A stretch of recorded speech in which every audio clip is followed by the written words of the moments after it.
Welcome back to the deep dive. You scroll through social media this time of year, and it is just this endless parade of perfect holiday scenes. Oh, absolutely. The warm fireplaces, big family dinners. Total cheer. But for so many people, especially if you have an older parent or relative living alone, that's just not the reality. The expectation of warmth can hit this very quiet, cold reality of isolation. And that's exactly why we need to dig into this. Because when we talk about isolation, it's not just a sad feeling. It's a physical behavioral state. The research, especially in behavioral gerontology, is so clear on this. What does it show? It shows that when days lose their structure, the really vital routines start to break down. Motivation just plummets. So things like just moving around, eating properly. Eating, sleeping, taking medication on time, it all starts to slip because those external cues that normally shape our day, they've just vanished. The stakes are just incredibly high then. I mean, one of our sources made a point that really stopped me in my tracks. It said that these long periods of isolation can weaken those basic routines so much that the behavior that comes out of it, forgetting to eat, missing pills, no daily rhythm, it can actually start to look like cognitive decline. Exactly. It can mimic memory loss. It's often a loss of functional structure, not necessarily a loss of memory itself. Wow. And that's why our deep dive today isn't about, emotional pleas or trying to pressure anyone. Our whole mission here is to find these really gentle, actionable behavioral strategies. Any adjustments? Tiny, well-timed adjustments that encourage social contact without ever sounding bossy or heavy-handed. And the story of Mr. D from the sources is, it's the perfect example of this. He loved Christmas, was the life of the party, called his daughter every single morning. And then after a loss, he just withdrew. He stopped making the calls. He stopped putting up decorations. And when he was invited to things, he'd always say the same thing. I don't want to be a burden.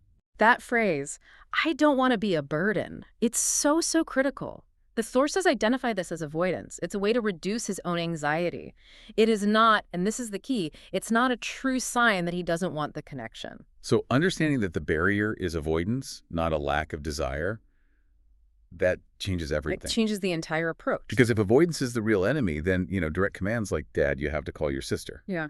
That's just going to make it worse. It reinforces the avoidance. It's overwhelming. It can feel embarrassing. You need the absolute softest, lowest friction approach possible. Which brings us to the first big idea from the sources. Using subtle environmental cues, they call them social nudges. Right. And the goal here is to completely bypass that conscious, high-anxiety decision-making. You're just setting up the environment so that connecting is the easiest possible thing to do.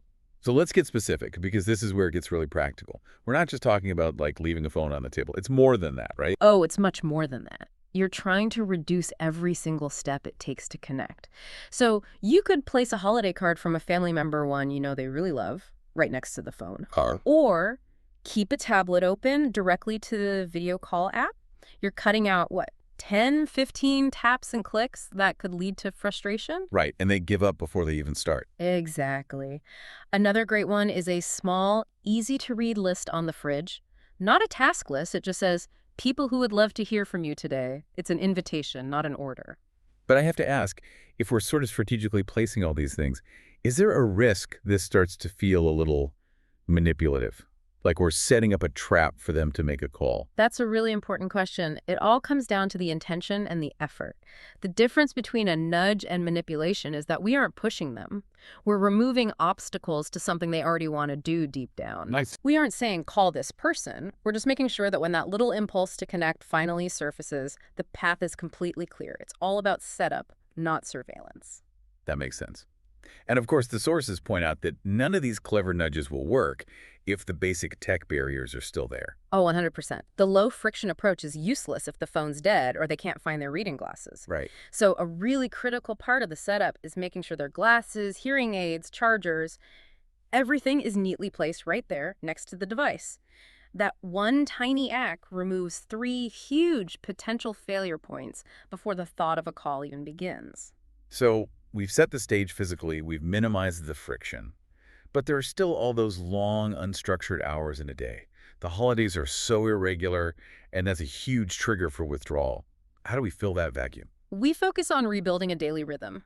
This is so vital. Routine creates confidence and predictability, and that is the direct antidote to the anxiety that fuels avoidance. We call it building a safe, flexible daily structure. The sources suggested a three-part structure to anchor the day, which I liked because it doesn't feel like you're micromanaging their entire schedule. Exactly. The anchor points are minimal and they're very sensory focused. For the morning, it's a gentle cue. Turn on a holiday candle warmer or just open the blinds, maybe play some soft, familiar music. Okay. In the afternoon, you pair an action with comfort. Maybe a warm drink plus a very short pre-planned check-in call. And in the evening, one small seasonal ritual. Like what? It could be lighting the window candles or watching a favorite short film, or even just looking at a few specific ornaments from a box. So the goal isn't to pack their schedule, it's just to break up those huge, quiet stretches of silence that can feel so overwhelming. You've got it. And once you have that basic rhythm, you can start building momentum with what the sources call microtasks. Momentum. I like that. Because if someone hasn't really spoken to anyone in days, the idea of a 30-minute family Zoom call must feel like climbing a mountain. It feels like a social marathon they haven't trained for. So you have to start with easy wins. What's a good example of a high-impact, low-effort microtask? Anything that takes less than 2 minutes and has a really clear success point, like just looking at one favorite family photo or rereading one holiday card. That's it. That's it. Or you could pre-type a simple thinking of you text for them, so all they have to do is press send.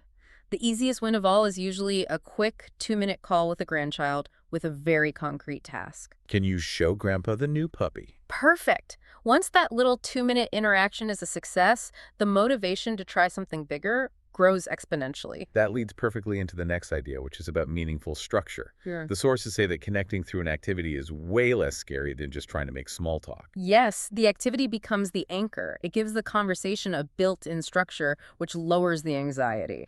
And the examples they used were so simple, but powerful. Really focused activity anchors. Right. Lighting the menorah, watching one specific short movie they love, or even just hanging one single ornament. The effort is minimal, but the emotional return is huge. That structure just eases all the pressure. This also ties into how we handle grief during the holidays. Families sometimes avoid talking about old traditions because they think it'll bring up sadness. But the sources actually advise against that. They do. They say if a memory is sad, don't ignore it, structure it. Anchor that memory with a safe activity, light a specific candle that reminds them of someone, or listen to one favorite song together. So you're giving the sadness a container. You're giving it a container, exactly. The research found this often leads to more conversation and less withdrawal because they can process the feeling safely instead of just bottling it up. That completely reframes how to approach sadness. Okay, let's pivot. The flip side of quiet isolation is sensory overload. That's another huge behavioral trigger. A massive one. All the holiday chaos, loud music, flashing lights, too many people talking at once. It can be so overwhelming for an older adult and push them right back into their shell. If you want them to participate more, you have to overwhelm them less. So practically, what does that mean for a visit or for decorating?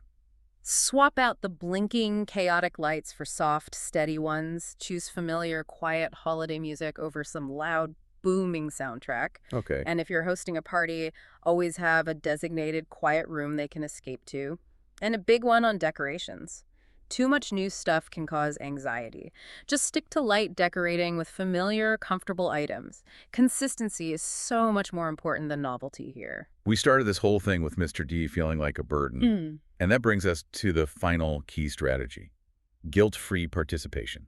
We have to tackle that feeling head on. And the language you use is everything. You have to actively give them permission and remove the pressure. So instead of asking them for a favor, you're granting permission. Exactly. Using phrases like, "You're never interrupting," "Your voice makes our day," or "This is a great one for video calls. We'd love for you to join for just 10 minutes, and you should only stay longer if you feel comfortable." Giving them that easy out is a game changer. It eliminates the fear of being trapped. For the caregivers listening, though, it's one thing for us to list all these approaches. It can be exhausting to try and implement these things every single day, especially if your loved one keeps saying no to big invitations. That is such a crucial point. If they refuse to come to a gathering, you have to shift the focus from attendance to connection. How do you do that? You find ways to create inclusion from afar. Give them a small task that makes them feel valuable. Can you pick the dessert recipe for Christmas dinner? Ask them for one family tradition you should definitely include. Or use real-time sharing, not a formal call, but just texting them photos as things are happening with a quick caption. I really like that idea of inclusion, especially for people who hate video calls. What about this idea of parallel connection? How does that work? Parallel connection is all about synchronized activity without the visual pressure. You could say, hey, we're all going to watch It's a Wonderful Life at 7 o'clock. Let's just put our phones on speaker while we watch. So you're together, but not. You're sharing an experience. Or you could read the same short poem at the same time every day. The activity provides the structure, so there's no pressure to fill the silence with small talk. What's the simplest way to explain that to a loved one? If you're watching a movie, the instruction is just, put me on speaker. You don't have to talk, but if you laugh, I want to hear it. And if you do manage a video call, keep it in predictable, short chunks. Not a 30-minute open-ended thing. Never. 2 minutes with the grandkids, 2 minutes with an adult, and then always offer an easy exit. Want to rest for now? We can call again tomorrow. Predictability and brevity are your best friends. Okay, we have covered so much ground here. From the environmental nudges to the daily anchors. When you boil it all down, what's the single most critical insight we should walk away with? It's the one we started with. Recognizing that isolation destroys routine, and that breakdown can look like confusion or forgetfulness. So these short, structured interactions, even just a few minutes of parallel connection, they're protective.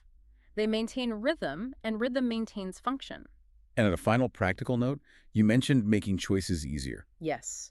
Autonomy without the pressure. Never offer an open-ended choice like, so when should I call you? It's too much. Instead, give them 2 firm, pre-scheduled options.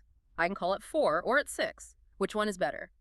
It respects their choice without overwhelming them. This whole deep dive really shows that our role isn't to manage our loved ones' emotions. It's to set up their environment physically, structurally, and conversationally, so that connection becomes the path of least resistance. And if we know that social interaction is this vital to maintaining basic cognitive and physical routines, from getting dressed and eating to taking medication, then maybe we can shift our mindset.